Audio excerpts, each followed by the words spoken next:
Hello everyone, নিঃসন্দেহে তোমরা সবাই খুব ভালো আছো।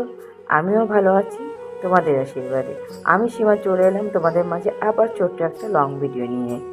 যেহেতু আমার মেয়ের পরীক্ষা শেষ হয়ে গিয়েছে, তাই আমরা বেড়াতে চলে আসলাম আমার বাপের বাড়িতে। আর আমার বাপের বাড়ি হচ্ছে পায়রাডাঙ্গা। এসেই আমার মেয়ে বায়না শুরু করে দিল, সে পিঠে খাবে, আর এটা হচ্ছে তার ফেভারিট পিঠে। তখন কি করা যাবে, নাতিনের বায়নায় আমার মা পিঠে বানানো শুরু করে দিল। যেহেতু নাতিন বলেছে তখন তো পিঠাটা বানাতেই হবে, তাই না? আর এই পিঠাটা দেখো মূলত উনুনেই ভালো হয়। আর আমাদের বাড়িতে যেহেতু লাকড়ি নেই, সেহেতু মা আমাদের দিদিদের একটা আম গাছ আছে, সেই আম গাছের পাতা থেকেই লাকড়ি হিসেবে করে নিয়ে পিঠাটা বানাচ্ছে। লাকড়ি আর কোথায় পাবে বলো, সারাক্ষণ তো গ্যাসেই রান্না করা হয়। কারণ গ্যাসে পিঠাটা ভালো হয় না, লাকড়িতেই ভালো হয়, উনুনেই ভালো হয়, তাই উনুনেই পিঠাটা বানানো হচ্ছে। আর এই পিঠাটা বানানো দেখে না আমার সেই ছোট্টবেলার কথা মনে পড়ে গেল। কারণ দেখো, পিঠাটা সবসময় শীতের সময় বানানো হয়। আর আমার মেয়ের তো পরীক্ষা ছিল, সেই জন্য শীতের সময় সে মামা বাড়িতে আসতে পারেনি। তাই শীত শেষ হয়ে যাওয়ার পরেই সে মামা বাড়িতে এসেছে। আর আমরা যখন ছোটো ছিলাম তখন মা এই পিঠেগুলো যখন বানাতো, তখন আমরা উনুনের চারিদিকে বসে থাকতাম, খুব আনন্দ করে মজা করে মানে পিঠাটা মা বানাতো আর আমরা খেতাম। সত্যি খুব ভালো ছিল সেই দিনগুলো।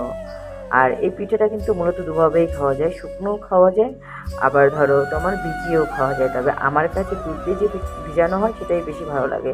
আর আমার মেয়ে শুকনোটাই বেশি পছন্দ করে। আর আমি শুকনোটার মধ্যে যদি পেঁয়াজ, কাঁচা লঙ্কা, ধনেপাতা দিয়ে বানানো হয় সেটা খুব ভালো লাগে। আর অনেকে কিন্তু মাংস দিয়ে পিঠাটা পছন্দ করে থাকে।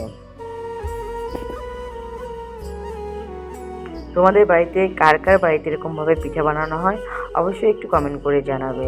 আমাদের বাড়িতে কিন্তু প্রতিবার শীতের সময় এভাবে পিঠে বানানো হয়, কারণ শীত আসলে তো সবাই পিঠে খায়। যেহেতু ওই যে বললাম আমার মেয়ের পরীক্ষা ছিল, তাই শীতের সময় আসতে পারিনি, তাই এখন এসে সে পিঠেটা খাচ্ছে তার মামা বাড়িতে। কারণ আমি এই পিঠে বানাতে পারি না। আর এদিকে দেখো মা পিঠে বানাচ্ছে আর আমার মেয়ে কত খুশি হয়ে পিঠেটা খাচ্ছে, বাইরে বসেই কিন্তু পিঠেটা খাচ্ছে, যেহেতু পিঠেটা বাইরেই বানানো হচ্ছে।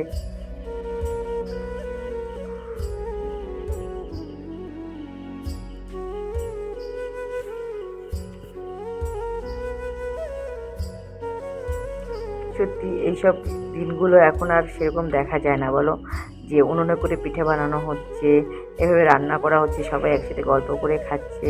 হারিয়ে গেছে সেই দিনগুলো বলো। এখন আর পিঠেটা কোথায় বানানো হয় বলো, ওই মাঝে মাঝে মানে নিয়ম রক্ষার্থেই যেটা করা হয়। এখন ফাস্টফুডের যুগে পিঠাটা হারিয়েই গেছে। আর আমি মূলত পিঠে খেতে খুব বেশি ভালোবাসি না, পিঠাটা আমার কোনোদিনই পছন্দের একটা খাবার না। আমি শুধুমাত্র এই পিঠাটা যখন দুধে ভিজানো হয় সেই পিঠাটাই খাই।